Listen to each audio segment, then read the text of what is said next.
تو گورنمنٹ کہہ رہی ہے کہ جی ہم بڑے ڈنکے کی چوٹ پہ جیتے ہیں، اور پی ٹی آئی جو ہے وہ کہہ رہی ہے کہ جی بہت تشدد کیا گیا اور مسلح افراد پولنگ اسٹیشن پر داخل ہو گئے، آر او کا آفس کنٹینر لگا دیا. تو یہ تو پرانا ہی طریقہ کار ہے، دونوں طرف سے نہیں مانا جاتا. دو چیزیں میں سمجھتا ہوں نہیں آئی ہیں، پھر میں آپ کو اوپینین چاہوں گا.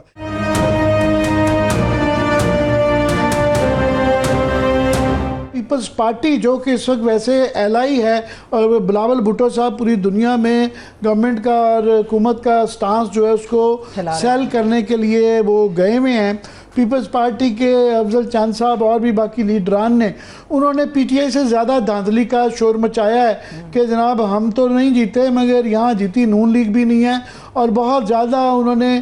پی ٹی آئی سے زیادہ شواہد انہوں نے دیے. ایک بات. دوسری بات یہ کہ اس کے بعد یہ اسٹیبلش ہو جاتا ہے کہ آئندہ کبھی بھی جو نیئر فیوچر میں جو بھی الیکشن ہوں گے وہ ایسے ہی رہیں گے. اس کے اندر کیونکہ وہی ایڈمنسٹریشن، وہی الیکشن کمیشن جس کے اندر 3 سال کے پچھلے ساری کانٹروورسیز کا جس کے اوپر الزام دھرا جاتا ہے، وہ اسی رویے کے ساتھ اسی طرح جو ہے میدان میں اتاری گئی. تو یہ لگتا ہے کہ یہ سلوشن جو نہیں ہوگا، بلکہ کبھی آئندہ اس میں بائی الیکشن یا کوئی نیشنل الیکشن یا پروونشل الیکشن ہوگا تو وہ آگے سے بھی زیادہ کیوٹک اور کنٹروورشل ہوگا. کیا کہیں گے آپ؟ دیکھیں عامر، ایک تو ہمارے ہاں ایک اتنا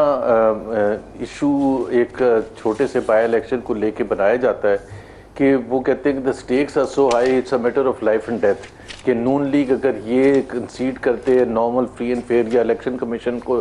انٹرفیئرنس کا نہ کہے اور فری اور فیئر الیکشن ہوئے اور پی ٹی آئی جیت جائے تو اس سے کیا طوفان مچ جاتا. لیکن ان کے لیے ایک اتنا بڑا یہ ایک سمبل ہوتا کہ دیکھیں جی ابھی بھی P T I is the party جو کہ عوام جس کے ساتھ ہے، اور وہ ایک نیریٹو کو بالکل ایکسیپٹ کرنے کے لیے تیار ہی نہیں ہے نون لیگ کسی صورت میں بھی. Whatever it takes they had to show کہ جی وہ جیتے. اب مسئلہ یہ کہ میں تو فرینکلی بیٹھ کے اگر میں 2024 کے الیکشن کے حوالے سے بہت سی چیزوں کا تجزیہ زیادہ اچھے طریقے سے کر سکتا ہوں، بیکاز اس میں بہت سے شواہد اور بہت سی چیزیں ہمارے پاس ہیں. کل کے الیکشن کے بارے میں میرے پاس ایسا کوئی ٹھوس ثبوت نہیں ہے. انسیڈنٹس ہیں تھوڑے بہت کہ جی دیکھیں پی ٹی آئی یا پیپلز پارٹی والے جس طرح آپ کہہ رہے ہیں، لیکن the fact of the matter is اس کی credibility with the same election commission conducting the elections, اس کی تو کریڈیبلٹی ہی نہیں ہو سکتی. اب دیکھیں نا حکومت نے کیا کیا، اتنا شور ہوا، مختلف آرگنائزیشن، صرف پی ٹی آئی نے نہیں، مختلف آرگنائزیشنز نے شدید تحفظات کا اظہار کیا فیبری 2024 کے الیکشن میں. تو کم سے کم اگر حکومت سمجھتی کہ جی ہم نے حالات ٹھیک کرنے تو الیکشن کمیشن کا وقت بھی ختم ہو گیا تھا. لیکن وہ 26ویں امینڈمنٹ میں جو انہوں نے کلوز ڈالا تھا کہ اگر ان کا ٹینیور ختم ہو جائے اور نیا جب تک اناؤنس نہ ہوئے تو they can continue, so they are continuing. وہ تمام کے تمام، not just the chief election commissioner but the provincial election commissioner. اور تو اب اس کے انڈر ایک کیسے کریڈیبل الیکشن ہو سکتا ہے اور کیوں کریڈیبل الیکشن ہوگا؟ لیکن حکومت وقت کے پاس اب یہ ان چیزوں پر وہ بالکل انڈیفرنٹ ہے کہ ہیومن رائٹس آرگنائزیشن کیا کہیں گی، پولیٹیکل پارٹیز کیا کہیں گی، دنیا اس پر کیا تحفظات کا اظہار کرے گی، میڈیا، پرنٹ میڈیا کیسے اس پر کنسرن ریز کرے گی.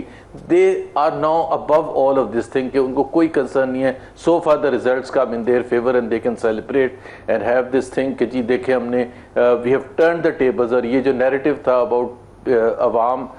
پی ٹی آئی کے ساتھ ہے وہ بھی ہم نے ختم کر کے رکھ دیا.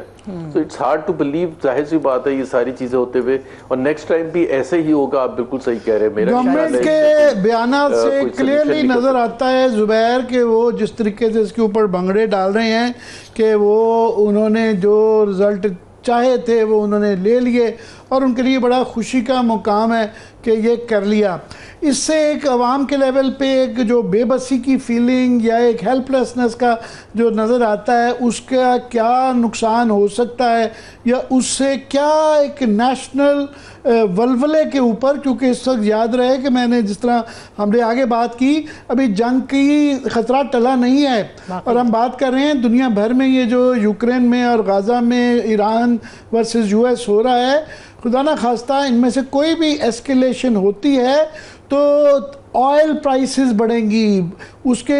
ٹریمرز ہمارے تک جائیں گے, کموڈٹی پرائسز جو ہے فلکچویٹ کریں گی. اور میں اس کو ریلیٹ کرنا چاہ رہا ہوں, آپ کی ایک آج کی ٹویٹ ہے کہ کموڈٹی پرائسز جو ابھی بتایا جا رہا ہے رفلی کہ ہمیں شاید پہلی دفعہ ہوا ہے 50-60 سال میں کہ پانچوں کراپس جو ہیں وہ مائنس میں گئی ہیں. اور میں آپ کی ٹویٹ ہی دیکھ رہا تھا آج, آپ نے اس کے اندر وہ دکھا بھی دیں گے پروڈیوسر صاحب کہ کپاس کی جو پیداوار 31%, مکئی کی 15%, گندم کی 9% کم ہوئی ہے ساری, اور گنے کی پیداوار 47% اور چاول کی 2% کم ہوئی ہے. تو یہ ایک تو اس سے سٹارٹ کرتے ہیں کیونکہ زراعت میں سمجھتا ہوں سب سے امپورٹنٹ ہے. 40% اس کے اندر ہماری لیبر انوالوڈ ہے, اور کسانوں کے ساتھ 2-3 سال سے کیونکہ یہ ہو رہا ہے اس کا ساری اکانومی بھی اثر آتا ہے. اور ہمارا امپورٹ بل جو آگے آئے گا $10 بلین کا, اور یہ انٹرنیشنل کانسیکوینس جو چل رہے ہیں معاملات, اس کی روشنی میں چاہوں گا اس کو ذرا ایکسپلین کر سکیں آپ. دیکھیں عامر, کتنا بڑا ایک دھوکہ پاکستانی عوام کو دیا جا رہا ہے کہ اکنامک سٹیبلٹی آ گئی ہے اور ہم نے ریوائیو کرتی ہے اکانومی, یہی کہا جا رہا ہے نا. اب حقیقت اس سے بالکل برعکس ہے. وہ جو سٹیبلٹی آئی ہے وہ انٹائرلی IMF کے لون دینے کی وجہ سے, ڈالرز آنے کی وجہ سے, دوست ممالک کے لون دینے یا وہ آگے جو انہوں نے دیے ہوئے اس کو آگے بڑھانے کے پوائنٹ آف ویو سے, یا ورلڈ بینک یا ایشین ڈیولپمنٹ بینک اور دوسرے انسٹیٹیوشنز ہمیں جو ڈالرز دے رہے ہیں, اس سے سٹیبلٹی آئی ہے. پاکستان کی پروڈکٹیوٹی نہیں بڑھی. پاکستان کی جو مینوفیکچرنگ سیکٹر ہے وہ ابھی بھی 11 مہینے کے نیگیٹو گروتھ ہے اس کی. جو ایگریکلچر کی آپ نے بات کی ہے اس میں جو ٹوٹل ملا کے, اس میں بھی بائی دا وے وہ میں ایک کمنٹ کروں گا about the numbers and the authenticity of those numbers. So 0.6% growth agriculture کی بتا رہی ہے حکومت ہوگی اس سال. اگر 0.6 وچ از اے فلیٹ, بیسکلی فلیٹ کا مطلب یہ ہے کہ, اور خاص طور پر یہ جو مین آپ نے جو ذکر کیا جن کا ویٹ کا, کاٹن کا, میز کا اور رائس کا, یہ سارے ہماری لائف لائن ہے ہمارے لیے. پاکستان کے جو ایگریکلچر سیکٹر ہے اس میں جو لاکھوں کروڑوں عوام اس سے اس کی انکم پر ڈیپینڈ کرتے ہیں. اب اگر ان کی اتنی بری حالت ہے تو اس کی وجوہات تو ہوں گی نا, اور وہ دیکھنے کی ضرورت ہے کہ نہ آپ کی انڈسٹری گرو کر رہی ہے, نہ آپ کی ایگریکلچر گرو کر رہی ہے, تو پھر سٹیبلٹی کہاں سے آگے. سو ایک تو یہ بالکل کلیئر ہے کہ یہ سارا ایک فیک سٹیبلٹی کا نعرہ لگایا گیا. میں نے ایک اور چیز بھی ٹویٹ کی تھی, اور وہ میں اسی طرح یہ آ رہا تھا کہ جس میں آپ نے گروتھ ریٹ کا ذکر کیا ہے وہ آپ ایکسپلین کریں. میں صرف اس میں ایڈ یہ کر دوں کہ جب آپ کی 0.6 ایگریکلچر کی آ گئی گروتھ, اور آپ کی لارج اسکیل مینوفیکچرنگ LSM جو ہے وہ 1.6 کے اوپر ہے. انڈسٹری اور زراعت دونوں جب اتنے برے ہوں, بے روزگاری کے جو پہلے ورلڈ بینک کے فگرز آئے ہیں وہ 22% ہیں, تو اس کے اندر جو ہے گروتھ کا جو آپ کی ٹویٹ ہے وہ آپ خود ایکسپلین کر دیں اس کو پلیز. بڑا سمپل سے نا عامر, دیکھیں پاکستان کی پاپولیشن گروتھ ہے 2.6%, ٹھیک ہے. تو اگر تو اکانومی 2.6% گرو کرے تو برابر ہے سب کچھ, بڑا کلیئر ہے کہ جتنے ظاہر ہے ڈیمانڈ 2.6% سے بڑھ جاتی ہے تو ظاہر سی بات ہے کوئی فائدہ نہیں ہوتا اگر آپ اس حد تک. اگر ہم 3 سال کا ایوریج لیں, 3 سال کا میں اس لیے کہہ رہا ہوں کہ پوسٹ عمران خان کا جو پیریڈ ہے جو کہ جولائی 2022 سے شروع ہوتا ہے اور جون 2025 میں ختم ہوگا, اس کا جو ایوریج گروتھ ہے وہ 1.6% ہے, 1.66%. اور یہ گورنمنٹ کی فگرز ہے, میری فگرز نہیں ہے بائی دا وے, یہ اتھینٹک گورنمنٹ کی فگرز ہے. اگر آپ 1.66% 3 سال کا ایوریج لیں, پہلی چیز تو پہلا پوائنٹ یہ, this is the worst 3 year average in our history, worst 3 year average in history. اور کوئی بھی منسٹری آف فائنینس کے یا پلاننگ کے جو سن رہے ہیں صاحب, یہ ان سے میں شیئر کر چکا ہوں اور انہوں نے کنفرم کیا ہوا ہے, انہی کے نمبرز کو دوسرے طریقے سے پریزنٹ کیا ہے. اب 1.66% پر اگر اکانومی آپ کی 3 سال بڑی ہے تو 2.6% سے پاپولیشن ہر سال بڑھ رہی ہے. تو اس کا مطلب ہے نیگیٹو گروتھ ہے. نیگیٹو گروتھ کا مطلب کیا ہے؟ نیگیٹو گروتھ کا مطلب یہ ہے کہ اٹ مینز کہ ان امپلائمنٹ انکریز ہوگی, بڑھے گی ان امپلائمنٹ. بلکہ میں ان امپلائمنٹ پر یہ بات بتا دوں کہ پاکستان کی جتنی پاپولیشن گروتھ ہے جو 2.6% ہے, اس میں اگر آپ نے جتنے بھی ہر سال لوگ لیبر مارکیٹ میں آتے ہیں جابز کے لیے, اس میں جب تک آپ 5% سے زیادہ نہیں بڑھیں گے تو آپ لیبر مارکیٹ میں سب کو ایڈجسٹ نہیں کر سکیں گے, which means every year you will add to unemployment if your growth is less than 5%, جو کہ ہماری تو 1.66% on average رہی ہے. تو ایک تو unemployment, دوسرا یہ ہے کہ چونکہ وہ انکم میں اضافہ نہیں ہو رہا تو اس سے غربت کی لکیر سے نیچے, جو کہ ایک another very alarm.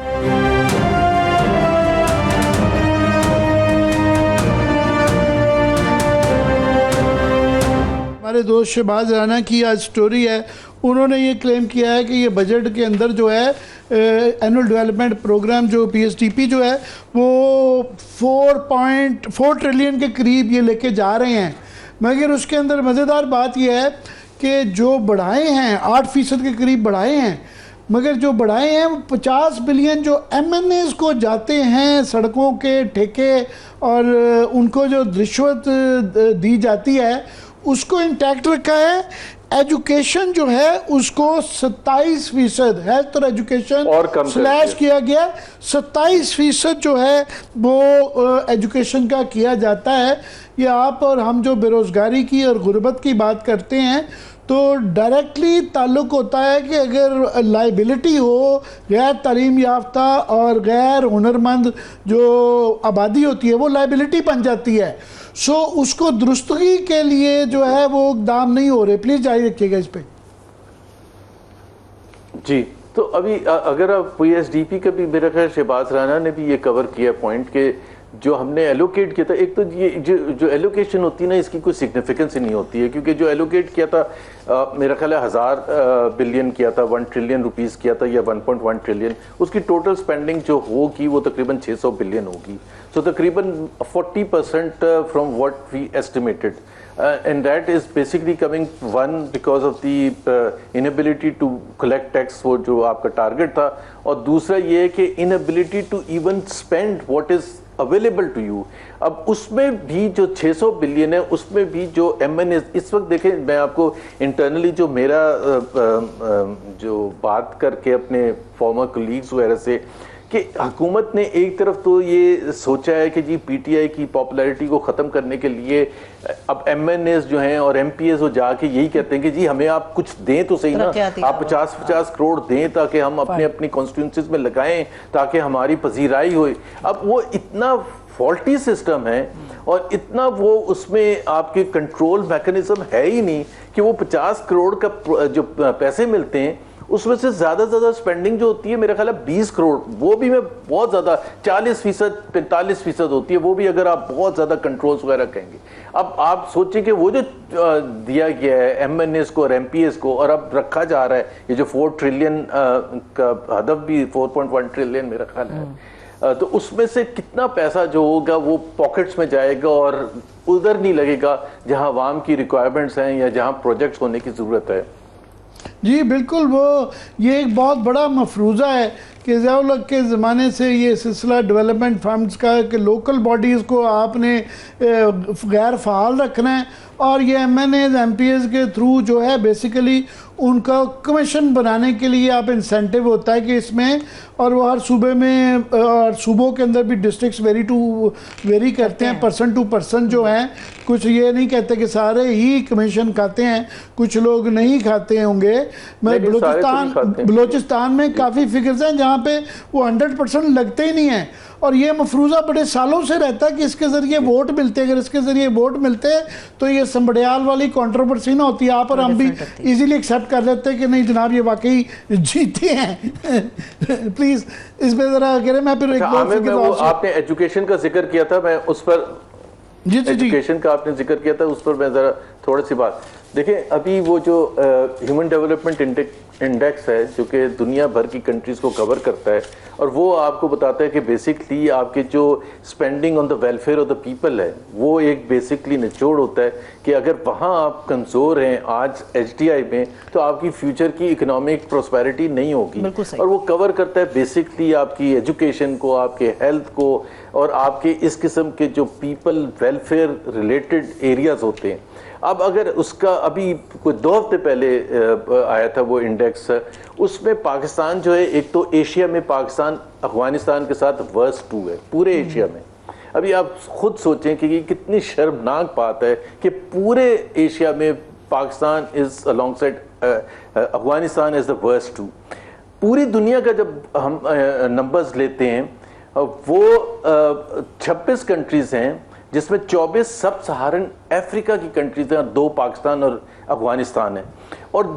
اس سے زیادہ جو شرمناک بات ہے کہ 2014 سے لے کے یہ انڈیکیٹر جو ہے کنسسٹنٹلی ڈاؤن ہوتا چلا جا رہا ہے. پاکستان کی پوزیشن خراب سے خراب تر ہوتی چلی جا رہی ہے. لیکن آپ مجھے یہ صرف یہ بتائیں کہ ہمارے پالیسی میکرز ہوں یا جو بھی اوپینین رکھتے ہیں لوگ, how many times they even talking about it. اور اس بیک گراؤنڈ میں آپ جب یہ پڑھتے ہیں کہ جی اس دفعہ آپ کا ایجوکیشن بجٹ اور سلیش ہوگا, تو پھر اس کا مطلب ہے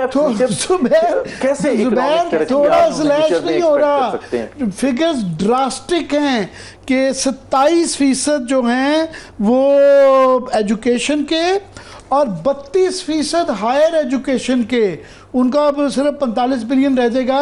تھوڑا سا ہمارے ہاں جو اچھی بات تھی, زیادہ یونیورسٹی کالج کی تو ضرورت ہے, مگر وہ بالکل شتر بے مہار مادر پدر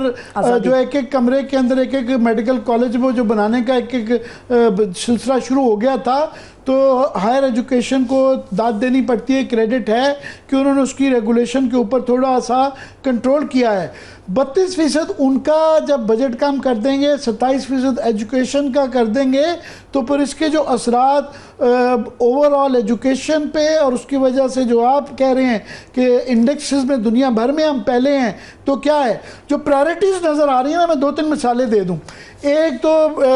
یہ آج ہی خلیق کیانی صاحب ہمارے دوست خبر ان کی ہے کہ جی 3 روپے پر لیٹر وہ لے رہے ہیں کہ اگر آپ اپنا کریڈٹ کارڈ استعمال کریں گے. چلے اچھی بات ہے کہ آپ ڈاکیومنٹ کرنا چاہ رہے ہیں, اور مگر گھوم پھر کے جو پچھلے سال شارٹ فال رہی ہے, اب $2000 ارب روپے کے مزید ٹیکسز جو لگا رہے ہیں, تو وہ سیلریڈ کلاس اور اگین وہی جو عام آدمی ہے کہ 3 روپے پر لیٹر جو ہے نا اس پہ بھی وہ دے گا. اس کے بعد ایک اور جو ہے کہ فرٹیلائزر, ابھی آپ ذکر کر چکے ہیں زراعت کا کہ جس طرح ہے اس پہ اب فرٹیلائزر کے اوپر بجائے اس کے کہ سبسڈی دیں, کچھ ان کو رعایت دیں, جو پہلے 40% تک ان کو سبسڈی دیتے رہے ہیں, اب اس کے اوپر جو ہے 18% سیلز ٹیکس لگے گا. تو ایک دوسری پرائرٹی. تیسرا جو ہے ایکسپورٹس ہماری, جو کہ بہت بڑی وہ سب سے بڑی ترجیح ہونی چاہیے تھی, اس کے اوپر اب 1% کی بجائے 29% جو ہے نا اس کے اوپر بھی انکم کے اوپر ٹیکس آ گیا ہے. یہ 3 چیزیں جو پرائرٹیز بتاتی ہیں, میں چاہوں گا باری باری پہ اگر آپ روشنی ڈال سکیں. ایک تو یہ جو آپ نے آج خبر ہے, انفیکٹ وہ ڈان کی تو کور سٹوری ہے ڈیجیٹلائزیشن پر کہ جی حکومت فوکس کرنا چاہتی ہے کہ کیش ٹرانزیکشنز کم سے کم ہوں, اور یہ اچھی ایز اے کانسیپٹ تو بہت اچھی بات ہے, بیکاز ظاہر سی بات ہے that is one way to control